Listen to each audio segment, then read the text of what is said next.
የአርሰናል ፋሚሊ እንዴት አደራችሁ? በቃ እውነት ለሊታችን ቀናችን ዛሬ በጣም አሪፍ ነበርና አንዳንድ ሰዎች ምንድነው ይሄ ምንድነው ይለያል እንደ የዛሁኑ ምናምን ብላችሁ እኔንም የጠየቃችሁ ሰዎች አላችሁና በጣም ይለያል። አሁኑ የሚገርም ነበር። የትናንትና ድል ምን ማለት እንደሆነ እስቲ ባጭሩ ላብራራው። የትናንትናው ማለት ነው ተከታያችሁን በ5 ነጥብ እየመራችሁ እየበለጣችሁ መታችሁ መቶ አሸንፎ 3 ነጥብ ቀምቷችሁ በሆነች ግርግር ማለት ነውና ባለቀ ሰዓት ላይ ተቀምተን እንደዛ አድርገውን እንደገና የቀረችንን 2 ነጥብ አሁን እየመራንበት ያለውን 2 ነጥብ እየዛቱ ማለት ነው እየዛቱ እንቀማችኋለን ያለን ክለብ እንደገና ደግሞ በ2023-24 ሲዝን ላይ ዋንጫ ልንበላ ብለን ጫፍ ላይ ደርሰን ቀምተውን እዛ ጋም እንደገና ይሄን አርገውን በእነሱ በመሸነፍ ብቻ የመጨረሻው በቃ ከዛ በኋላ ምንም አልተሸነፍንም ነበር። 5 ጨዋታዎች ቀር ነበር፣ 5ቱንም አሸንፈን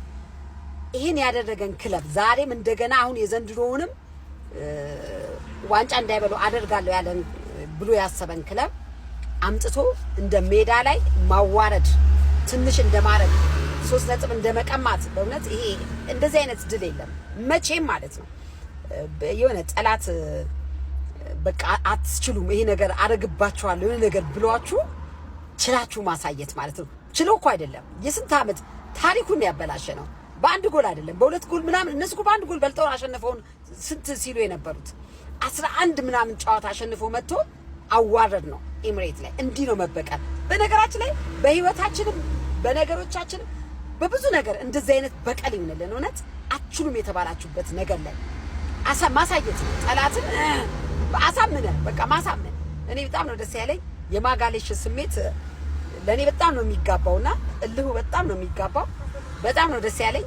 የአርሰናል ፋሚሊ እንኳን ደስ አላችሁ። ዘንድሮ ሻምፒዮንስ የምንሆነው እኛ ነን።